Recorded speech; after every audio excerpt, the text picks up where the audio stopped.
अक्सर फोटोग्राफी करते वक्त हम ये सोचते हैं कि इंडोर अगर हमको लाइटिंग सेटअप करना है और अगर टू लाइटिंग सेटअप के साथ हमें शूट करना है, या फिर अगर हम सोचते हैं कि क्रिएटिव लाइटिंग कैसे कैप्चर करें जिससे हम प्रॉपर तरीके से रिम लाइट कैप्चर कर सकें और ब्लैक एंड व्हाइट इमेजेस के लिए कैसे परफेक्ट रिम लाइट सेट करी जाए, तो ये सारी बातचीत इस वीडियो में मैं आपके साथ शेयर करने वाला हूं, वो भी with this reflector and this grid. आज आज के इस वीडियो के अंदर मैं आपसे जो भी डिस्कस करूंगा, लाइट के साथ में ये रिफ्लेक्टर और इस ग्रिड का यूज करेंगे और कैसे परफेक्ट इमेजेस कैप्चर कर सकते हैं और कितना क्रिएटिव लाइटिंग सेटअप कर सकते हैं, ये सब कुछ इस वीडियो में हम डिस्कस करने वाले हैं। सो गाइज, मैं हूं ध्रुविंजन फ्रॉम डीएसएलआर एकेडमी, एक ऐसा प्लेस जहां पर आप फोटोग्राफी, वीडियोग्राफी और सिनेमेटोग्राफी और वीडियो एडिटिंग से रिलेटेड कोर्सेज सीख सकते हैं और अपना करियर फोटोग्राफी फील्ड के अंदर बहुत बेहतरीन तरीके से बना सकते हैं। अगर आप और जानना चाहते हैं डीएसएलआर एकेडमी के बारे में तो वेबसाइट पे एक बार विजिट करके कोर्सेज डिटेल जरूर लीजिएगा और इंस्टाग्राम और फेसबुक पे फॉलो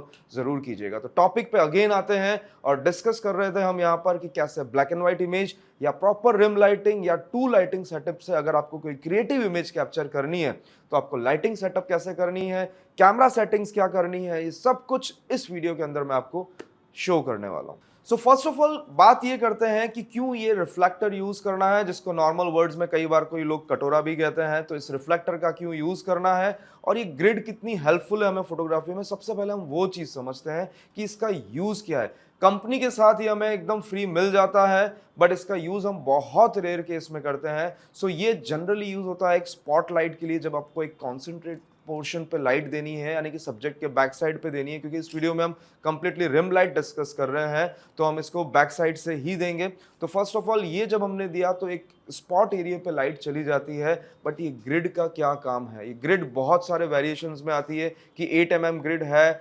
10 mm ग्रिड है, 12 mm ग्रिड है, उससे ऐसे 4 से 5 ऑप्शंस में आपको ये ग्रिड मिल जाती है। सो ये ग्रिड कितनी ज़्यादा हेल्पफुल है, जैसे ही हम लाइट के आगे ग्रिड अटैच करते हैं तो आप रिजल्ट देख रहे हो कि प्रॉपर तरीके से जो लाइट इतनी स्प्रेड हो रही थी वो पूरी कॉन्सेंट्रेट होकर सब्जेक्ट के ऊपर ही जाती है। तो जनरली ग्रिड का कितना ज़्यादा यूज़ है, अगर आप एक रिफ्लेक्टर के साथ यूज़ करते हो, सॉफ्ट बॉक्स के साथ अगर आप इस ब्लैक ग्रिड का यूज़ करते हो जो उसकी ब्लैक अलग से आती है, इसके ऊपर मैं आपको अलग से एक वीडियो बना कर दूंगा। बट यहाँ पर इस रिफ्लेक्टर के साथ अगर आप ग्रिड का यूज़ करते हो तो पहली चीज़ ये हो जाता है कि लाइट कंप्लीटली कॉन्सेंट्रेट हो जाती है। जैसे आप इस वीडियो में भी देख रहे हो कि वहां से जो लाइट आ रही है प्रॉपर मेरे यहाँ रिम लाइट पे मेरे को मिल रही है। तो आपको इस ग्रिड का यूज करना बहुत ज्यादा जरूरी है। अगर आप ये रिजल्ट जो आप देख रहे हैं अभी, अगर आपको कैप्चर करने हैं तो ग्रिड के बिना ये थोड़ा मुश्किल हो जाएगा, क्योंकि जब लाइट स्प्रेड होगी तो वो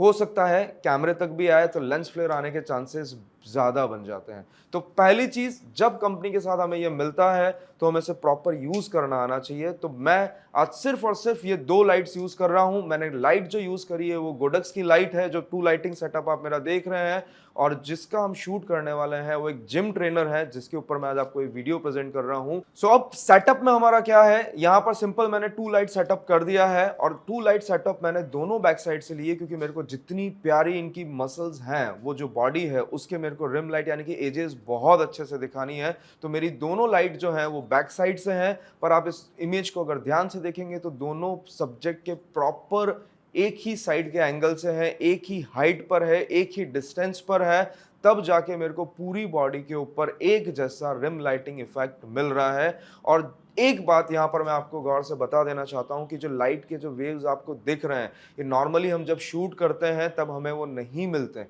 तो इसको कैसे क्रिएट किया जाए, ये बात समझनी बहुत ज़्यादा ज़रूरी है कि इसको कैसे क्रिएट किया जाए। जनरली हम जब लाइट का शूट करते हैं इस तरीके से बैक लाइट का, तो लाइट आ जाती है और ये जो वेव्स है लाइट की वो हम एडिटिंग में ऐड करते हैं, बट आप उसको लाइव क्रिएट कर सकते हो। जितने भी फिल्म्स बनती हैं उसके अंदर भी आपने देखा होगा कि मूवीज़ के अंदर आपको लाइट्स दिखती हैं कि यार ये सनलाइट का इफेक्ट आ रहा है विंडो लाइट से, या कोई आर्टिफिशियल लाइट अगर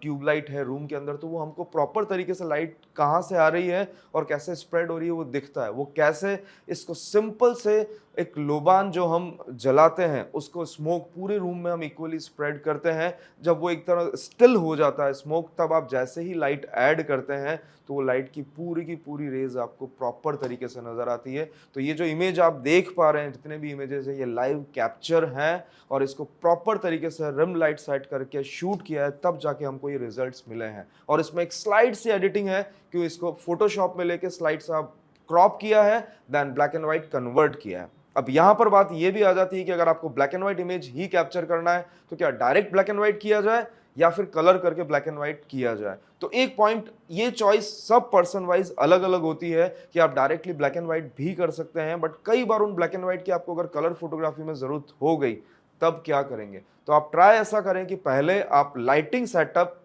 ब्लैक एंड व्हाइट के अकॉर्डिंग कर लें और उसका शूट जो आप करें वो कलर फोटोग्राफी में ही करें जो आप रेगुलर करते हैं, एंड देन आप उसको एडिटिंग के अंदर ब्लैक एंड व्हाइट इजीली कर सकते हैं अपने वेरिएशंस के अकॉर्डिंगली, कि आपको हाई कॉन्ट्रास्ट बनाना है, लो कॉन्ट्रास्ट बनाना है, तब आपके पास ऑप्शंस बढ़ जाते हैं एडिटिंग के अंदर कि आप चाहें तो लो कॉन्ट्रास्ट या हाई कॉन्ट्रास्ट पे उसको ब्लैक एंड व्हाइट कर सकते हैं। सो अब बात करते हैं यहाँ पर कैमरा सेटिंग्स के बारे में। जो मैंने 2 लाइट्स यूज करी हैं पीछे, जो गोडक्स की 400 लाइटिंग सेटअप है, कोई एक्स्ट्रा लाइट नहीं है, सिंपल सी 2 गोडक्स की 400 लाइट सेटअप है विद रिफ्लेक्टर और 10 mm ग्रिड यूज करी है। अब इक्वल बैक साइड मैंने प्रॉपर तरीके से सब्जेक्ट के एकदम इक्वल 45 डिग्री पे वो लाइट रखी है, देन टॉप साइड से सेम डिस्टेंस पे सेम पावर पर रखी है, तब जाके मेरा अपर्चर सेम आया है।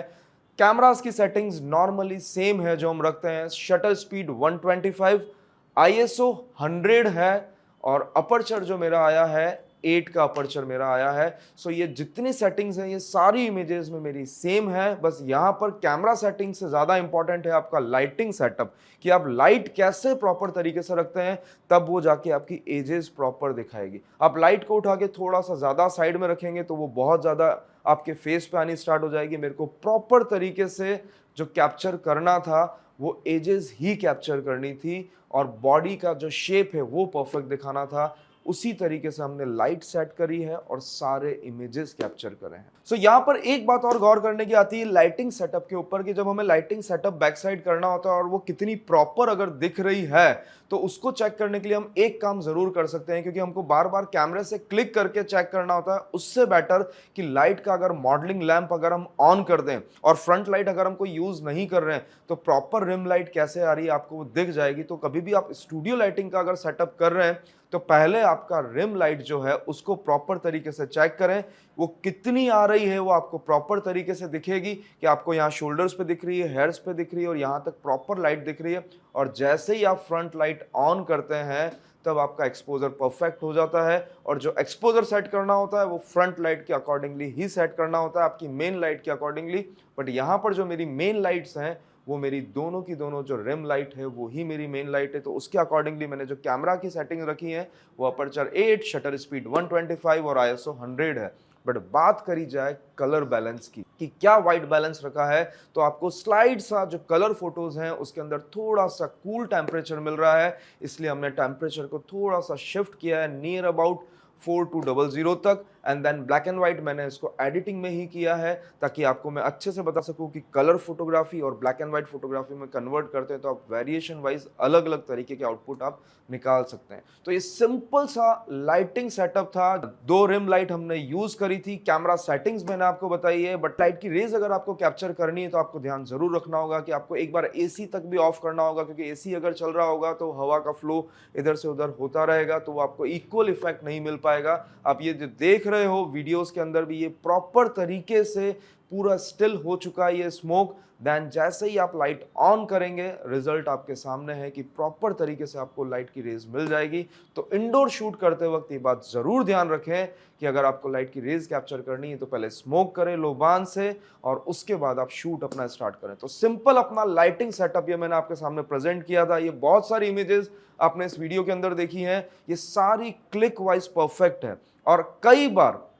यहां पर आप देख रहे होंगे इन सारे वीडियोस के अंदर कि यार लाइट भी फोटोज के अंदर दिख रही है, तो बहुत बार लाइट ऐड करना एज ए प्रॉप बहुत ज़्यादा इफेक्टिव रिजल्ट्स आपको प्रोवाइड करा देता है। तो समटाइम्स आप लाइट नहीं भी शो कर सकते हो, समटाइम्स आप लाइट भी दिखा सकते हो। आप क्या क्रिएटिव आउटपुट क्रिएट करना चाहते हो सब कुछ उसी के ऊपर डिपेंड है। तो ये सारे आउटपुट्स विथ 2 लाइट्स वो भी रिफ्लेक्टर और ग्रिड के साथ कैप्चर करे हैं। एक बार आप ट्राई जरूर कीजिएगा आपके स्टूडियो में, और क्या रिजल्ट्स आपको मिलते हैं और इस वीडियो से आपको कितनी हेल्प मिली है मुझे कमेंट बॉक्स में जरूर बताइएगा। और हो सकता है तो इंस्टाग्राम पे अपलोड करके DSLR एकेडमी को टैग करें, ताकि हम देख सके कि वीडियो देखने के बाद आप कितना सीखे हैं और कितना अपने नॉलेज को अप्लाई किया है। सो गाइस, बने रहना इस चैनल के साथ जिसका नाम है DSLR एकेडमी, और मिलते हैं जल्द ही फ्लैश लाइटिंग के बहुत सारे नए वीडियोस के साथ। तो बने रहना इस चैनल के साथ।